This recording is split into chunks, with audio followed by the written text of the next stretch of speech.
เอาเนาะพี่น้องกราบสบายดีและสวัสดีเด้อพ่อพี่น้องเนาะ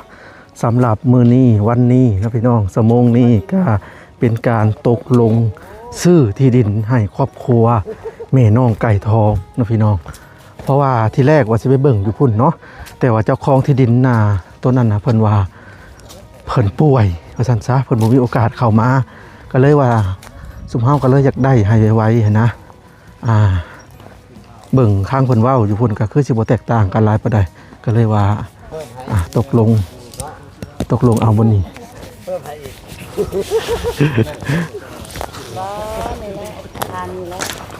ขาดีไปไสสบายดีบ่ล่ะสบายดีเด้อบ่คอนเด้อสบายดีสบายดีเจ้าของดินเนาะสบายดีเจ้าของดินก็เบิ่งมื้อนั้นก็ประมาณ 3-4 มื้อผ่านมาเนาะก็ถ้าเกิดว่าได้นี่แหละก็สิหาบ่อนอยู่ให้เพิ่นอยู่นี่เนาะบ่คอนเนาะแม่นบ่เพียงๆนี่เลยล่ะผู้ใช้ชีวิตได้มาแจ้งข่าวดีเพิ่นรอบหน้า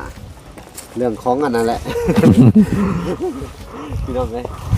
การบ่อนอยู่อาศัยพี่น้องเนาะแต่อันเขาถามมาหนึ่งเนาะชื่อนี่ชื่อชุดก็คุณเลยว่าดินเก่านี่แม่นไปฮอดลุ่มฮอดหวยพุ่นแหละฮอดเซพุ่นเนาะฮอดเซบ่ฮอดเซนี่เพราะว่าหวยนี่ฮอดหวยนี่ซื่อโดยโอ้ฮอดหวยแบ่งคล้ายเธอเล็กเธอน้อยมันก็โอเคอยู่แล้วอันนี้ฮอดไซส์ในข้างนี่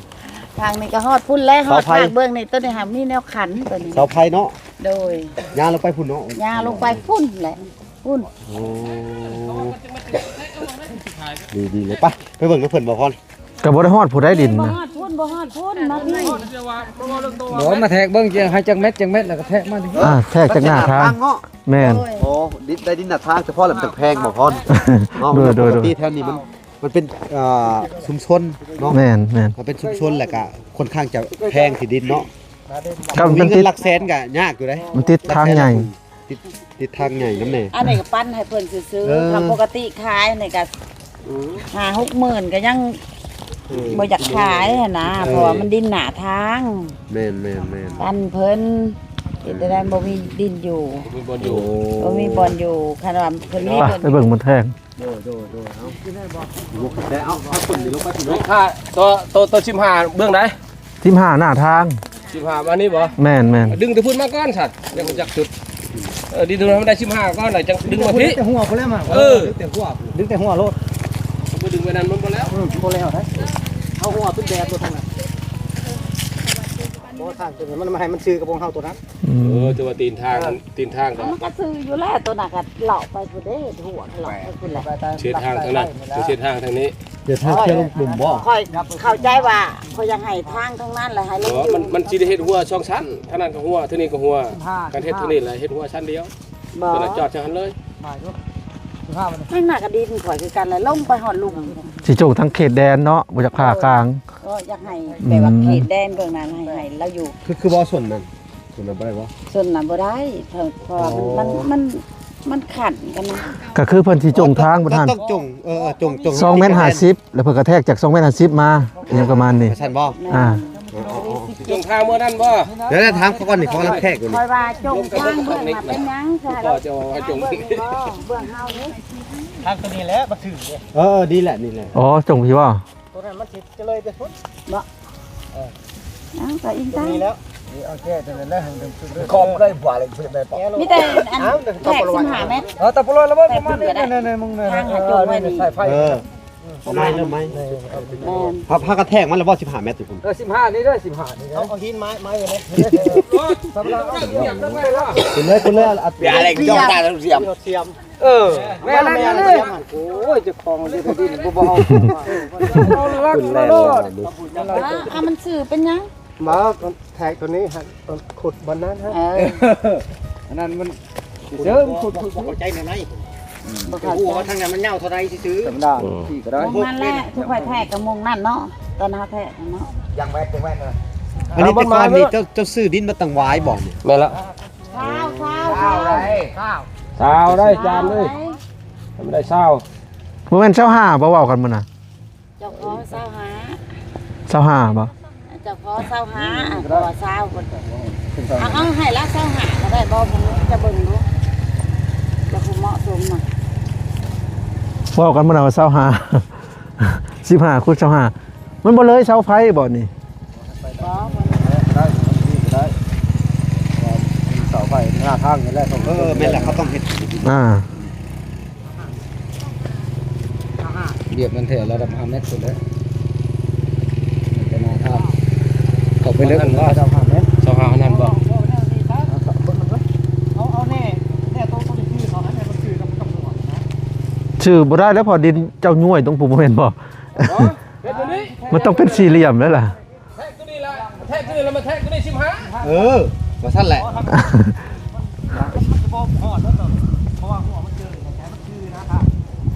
แต่ว่าคือการซื้อนี่เขาก็ต้องเอามณฑลนั่นแหละ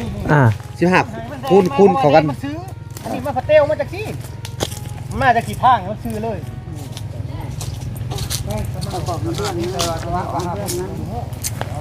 บัดด้านนี่สิได้บ่15 จะโบได้ดันเอาชิปซะดันนี่ขั้นวันเยือนตัวนี้เศร้าหายนะ ดูว่าได้ ให้หา มันบ่ได้เพราะว่าเว้ากับลาวแล้ว นี่นะขอเชียวว่าลงมาในนี่ตะกี้ชุบเจ้าว่ากันเศร้าแม่นบอก อืม วันนี้เราขอเศร้าหาเขาก็ยับเศร้าหาแต่ว่ายับทางนี้เขาให้เป็นซิปมันก็ซ้ำเก่ากับทางนั้นคือเก่าแล้ว มันสิเป็นดินแหลม ดินแหลมจะเข้าใจ ก็แล้วแต่ว่าอยากให้มันสวยกว่านี้อยากให้มันสื่อทางท่านก็ได้ขอจะปล่อยทางมึงเบิ่งนะ เอาปล่อยเบิ่งนั่นก็ได้ ก็ได้สิเป็นหยัง ปล่อยทางมื้อนั่นแหละ ถ้าปล่อยเบิ่งนั้นกระแทกแบบนี้ ก็ปล่อยเบื้องนั้นก็บอกว่า ปล่อยเบิ่งนั่นก็ได้มันจังกันนะสะดวก ผมไม้คอยเวลามาอย่าให้มันทางมันง่ายมันงามนี่นะอันนี้มัน ทาง ดิน มั มัน น จะ แทกก่อนนะ ได้มันก็ดินมันต้องเอาแนวนี้อยู่แล้วดินน่ะ เป็นมณฑล มันทน15คูณ25 ถ้าประชามันก็บ่เต็มหัวหน่วยเนาะ รู้มันก็ แทกเอาสิเนี่ย แต่สาวห้าอยู่นี่สาวห้าเอาแทกดูทางนี้ แทกขึ้นมานี่ก่อนยอดแทก ได้อยู่ มันสวยทางนี้ฮัน บางเทื่อมันบ่ฮอดพุ่นก็มี15 บ่ฮอดดอกดินมันฮอดแต่นี่ บางเทื่อมันบ่ฮอดพุ่นก็มีตัว15น่ะแทกลงเบิ่งกัน แทกเบิ่งคุณนี่บ่เข้าใจเดือนไหนนะแต่เดี๋ยวที่คอยจะให้ทางมันซื้อเดี๋ยวนี้ กองชื่อดอกมันซื้อไปเลยอย่างนี้ ตอนนั้นยังไม่ได้แทกไว้ซื้อแทกแต่ละพวก ประมาณเมื่อก่อน ก็พูดแล้วผู้ฮอดพี่แล้วพี่ มันมันสิคู่อังเติบ นี่15อย่างนี้ นี่15นี่ นี่ปีนไปปีนมาอยู่ คนนี้ ว่าซา คนนี้ ตึกบนเคยมา นี่15นะฮอดนี่ เอาพอดีเลยยามันแหละนี่ สวยอยู่แล้ว บ่สวยมันก็นี่ซิวไปเลย แต่ตอนนั้นยังทันได้ดึง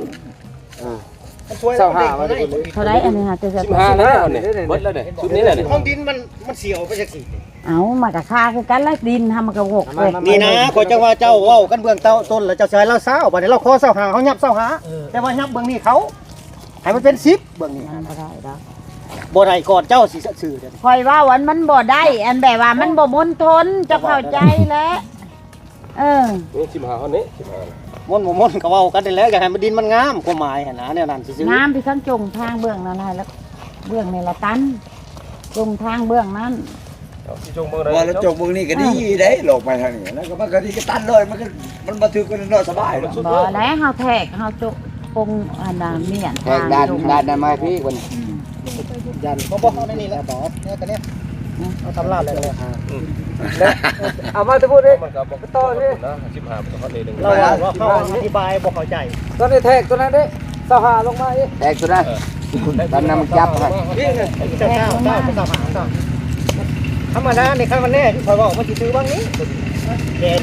มันจะคิด เอามื้อน่ะบ่ โอเคนะพี่น้องตอนนี้ก็ได้วัดแทกเรียบร้อยแล้วเนาะกว่าจะแล้ววัดแทกก็ ในจ้องแม่น บ่ธรรมดาเนาะใช้เวลาอยู่หลายนาทีพอสมควรเกือบชั่วโมงเลยเนาะ อันไหนก็ด้วยจอกเมื่ออันไหนก็ซื้อเลยเนี่ยก็ยังชายป่ามันจะ ได้แต่หนังยับมือเลยเห็นมัน เฮ้ยแล้วยืมปกเนี่ยแล้วคันไปกระนาโนตะตื้อเลยละเนี่ยตาหานแต่ว่ายิ่งนอทางเนี่ยฉะตนาดงเนี่ยฉะเนาะก็พี่ เนาะไปมาทางก็ได้อยู่ตกลงอยู่ทางอยู่อ่ะไม่ได้ว่าสิทางใครบอกท่านได้ดินยังให้ทางก่อนคุณตาว่า โอเคพี่น้องเอ้ยตามนี่เนาะ15คูณ25เนาะโอเคนะพี่น้องซึ่งก็ได้รวบรวมเงินแหละเนาะนั่นนี่ก็30 ล้านทวนนะพี่น้อง ก็คือจริงๆแล้วเงินน้ำบ่พรน่ะมีอยู่29ล้านเนาะ29ล้าน7แสนแล้วที่นี่แหละมีทั้งบ่ล่าเพิ่นอยากสมทบเข้ามาเนาะเพิ่นอยากสมทบเข้ามา3ล้านนะพี่น้องเท่ากับ32ล้านนะพี่น้องและที่นี่แหละตัวที่เหลือน่ะ2ล้านนี่บ่พรจะเอาไว้อันนี่แหละเอาไว้ซื้อลักหัวหรือว่าเอาไว้ต่อเติมกระท่อมของเพิ่นนั่นแหละเนาะซื้อสังกะสีหรือว่าซื้อไม้เส้นเพิ่มเติมนะพี่น้องและตัวที่เหลือ700,000น่ะเนาะตัวที่เหลือ700,000น่ะก็สิไว้เสียค่าธรรมเนียมในบ้านนะพี่น้องเนาะที่แรกเพิ่นว่า วอนแขวงสวรรณเขตเมืองชลบุรีบ้านลำถ้วยเนาะใบมอบกรรมสิทธิ์ที่ดิน โดยซองนาพยานครบเกษียณ3คนดังลุมนี้เนาะ1ท่านคุณตาแก้วอาสาห้องในบ้านอยู่บ้านลำถ้วยเมืองชลบุรีแขวงสวรรณเขต2ท่านอินทวาเมินวิเศษอายุ45ปีอยู่บ้านลำถ้วยเมืองชลบุรีข้าพเจ้านางปิกอายุ49ปีชันชาติลาวอาชีพค้าขายปัจจุบันอยู่หน่วย4บ้านลำถ้วยเมืองชลบุรีแขวงสวรรณเขตได้ตกลงมอบที่ดินจำนวน1ตอนซึ่งมีเนื้อที่ทั้งหมด375ตารางเมตรและมีขอบเขตแดนดังลุมนี้ทิศเหนือติดกับดินนางปิกยาว25เมตรทิศใต้ติดกับเส้นทางแดงยาว25เมตรทิศตะวันออกติดกับดินบาวลายาว15เมตรทิศตะวันตกติดกับดินนางปิกยาว15เมตรเนื้อที่ดินดังกล่าวได้มอบให้แก่นางน้อมอายุ38ปีสัญชาติลาวอาชีพเฮ็ดนาอยู่ปัจจุบันอยู่บ้านลำถ้วยเมืองชลบุรีแขวงสวรรณเขตนับแต่มือได้ตกลงเส้นสัญญานี้เป็นต้นไปดินดังกล่าวแมนเป็นกรรมสิทธิ์ของนางน้อมเป็นเจ้าของและคุ้มครองนำใส่อย่างเด็ดขาดมูลค่าดิน30ล้านกีบวงเล็บ30ล้านกีบถ้าหากมีพี่น้องผู้ใดมาทวงถามเนาะเอาคืนข้าพเจ้าผู้มอบจะรับผิดชอบต่อระเบียบกฎหมายของบ้านเมืองทุกประการดังนั้นจึงเฮ็ดใบมอบกรรมสิทธิ์นี่เพื่อเป็นหลักฐานนำไปเสนอแผนกที่เกี่ยวข้องทรัพย์สินที่ดินเมืองหรือแขวงจงได้พิจารณาตามควรด้วย เป็นแบบใด นี่คือใช่การอันนั้น โอ้ยก็เว้าหยอกซื้อๆเจ้าก็มักเว้าเนาะ หยอกกับบ่ได้เนาะ มาอย่ามาสอกับข่อยเด้อ เอาไปโปข้างนี้ยังใบหนึ่ง2ใบ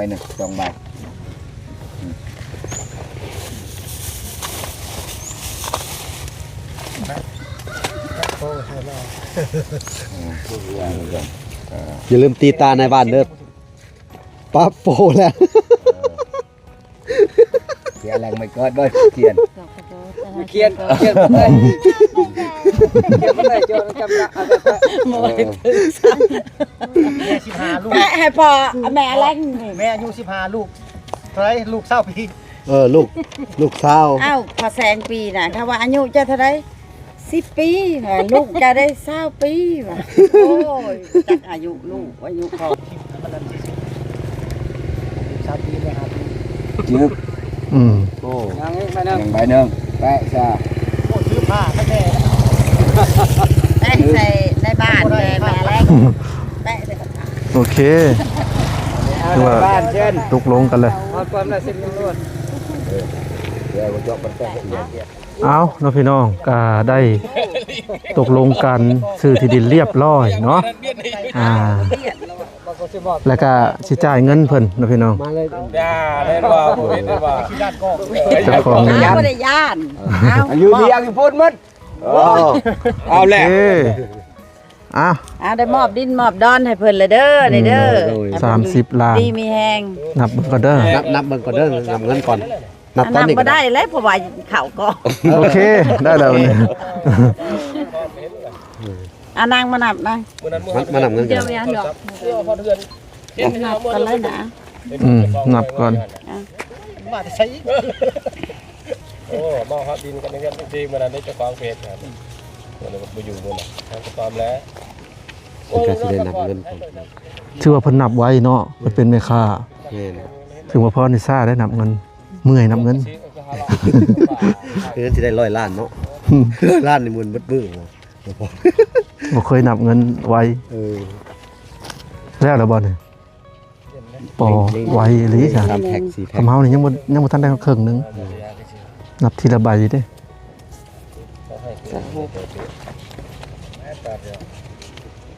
สาจิต satu motor tak chưa ได้เหรอมันจะดันเหรอ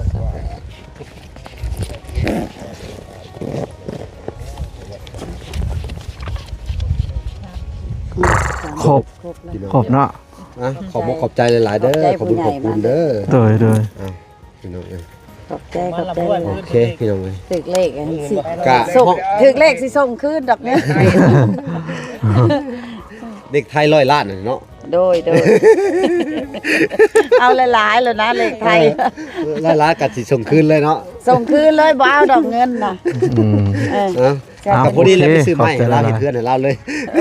ถึงเลขว่าท่านซะ เออ เออ คุณมุกขอบใจหลาย ก็สิได้มอบค่าวัดแทกเนาะค่าวัดแทกก็เพิ่มขึ้นเนาะพี่น้องเพราะว่าเนื้อที่เพิ่นเอิ้นอิหยังก็ 10% บ่ นี่แหละคันเว่าตามมูลค่าแต่ว่าอันนี้ค่ะพวกข้าพเจ้าก็ถือว่านโยบายต่างช่วยเหลือพ่อแม่ประชาชนไปนำกันเว่าแท้ตามมันก็เฮาตกลงกันตามระเบียบก็ 10% ของมูลค่า ม ถือว่าคัน30 ล้านก็มันก็จะตกอยู่3ล้าน อืม อันนี้ก็ไปผ่านมาแต่เฮาก็เอา 700,000 ตาม ตาม เนื้อที่ดินน้อยหลายเลยก็ตามมูลค่านะ อ๋อตาม แต่ว่าก็ยังนั่งนโยบาย อ่า อันนี้ก็คือกันนโยบายผู้ทุกข์ยากต่างช่วยเหลือ ปกติก็ มันนั้น แล้วแต่เนื้อที่ดินละลายหรือที่น้อย เจ้าแม่นแหละ อ๋อ แล้วก็เฉลี่ยตามมูลค่า 1 ล้าน ขอบใจนำ โดยความมุกเข้าใจคือกัน หวังว่าผู้ใหญ่ใจดีโอกาสหน้าก็มาประกอบส่วนหรือว่าสนับสนุนให้บรรดาพ่อแม่ประชาชน โดย ยากหรือว่าลูกบ้านของผู้ค้าอันนี้ก็ขอขอบใจขอให้ โดยเข้าใจครับใจละลายป้าน้องพี่น้อง หลังจากเพิ่นได้ที่ดงที่ดินเนาะเพิ่นก็พากันเฮ็ดปุกปักเพิ่นดีใจเด้ เราอยากพังรักเลยเอารักใช้แต่แจนั่นมาพี่หนึ่งตามรักตาม เอาเสือกหนึ่งเด้อเอาเสือกหนึ่งเด้อ คือ เอาเสือก เชือกไปตามได้แล้วเอาตามนั้นโลดว่า หนึ่งเอาเสือกเปียกมันหนึ่งแหละก็ แม่น ตำลักเลย ตอนเพิ่นสิเฮ็ดก็สิมาแนะนำเพิ่นอีกครั้งหนึงแหละต้องนิ่งตามเพียกนั่นแหละ ให้มันถึก ตาม ถึก รัก กันน่ะนะ เอาแจนั่นกับแจนี้ แม่น มันจะตรงเลย ครับประมาณครับนี่นะน้อย ฝังดินไว้จะทิ่มนะแต่ว่าจะทิ่มเป็นฝั่งอ่ะเด้อทิ่มเป็นฝั่ง จะได้อันนั้น ไปบนนี่นะ จะได้บุกเบิกกันปะ น้อยนะ ต่างเดือนว่าที่เอาไป กล้าเบิ่งก่อนสถานการณ์ ไปปะตาเอ้ ของ คือ คัน ตา นี้ คันมันมาบุกเบิกเนี่ยมันบุกอยู่ในเล่นเป็นโนนนะ ให้เราอยู่นี่แหละนี่ นั่นแหละว่าเป็นโนนอยู่นี่ ด้านหลังอาจจะเป็นควรพงควรพักอีกห้องอะไรก็ ห้องน้ นั่งของเรามีเนาะ เป็นได้ความรู้สึก ดีใจ ใจแล้ว ดีใจหลายบ่ โดยดีใจหลาย อืม ๆมีดินแหละก็ดีใจ โดย ดีใจทำผู้ใหญ่ใจดี บ่คิดว่าพันว่าสิได้เนาะ โดย อืม คิดว่า เกิดมาสิบบุญจำนี่ คิดว่าบ่อยากได้แหละมันบ่เคยมีนะ โดย บ่เคยมีบ่เคยได้ แต่เราไปหาทางไหนก็ยังบ่มีเงินคำดำแก้วพอได้พอจ่าย โดย ซอยบ้านซอยเมืองหั่นล่ะ กาเงินผู้ที่สมทบเข้ามากาท่านที่1กะเพิ่นอยู่ฝั่งไทยท่านที่2ก็อยู่ฝั่งไทยเนาะแล้วก็มีทั้งซ่องบ่าวน้อย แล้วก็ซ่องท้องบ่าวลาเนาะพี่น้องเนาะก็คือตอนนี้หาเงินที่ซื้อที่ดินนี่ก็เรือน้ำบ่พรอยู่เท่าใดก็1,300,000เนาะ โดย 1,300,000เพราะว่าที่แรกว่าสิเหลือ2ล้านแต่ว่าทางในบ้านเพิ่นก็เพิ่มขึ้นมูลค่า 10% ของมูลค่าดินตะกี้เพิ่นเอานำ700,000นะเพิ่นอนุโลมให้เพิ่นลดลงให้เนาะ โดย ก็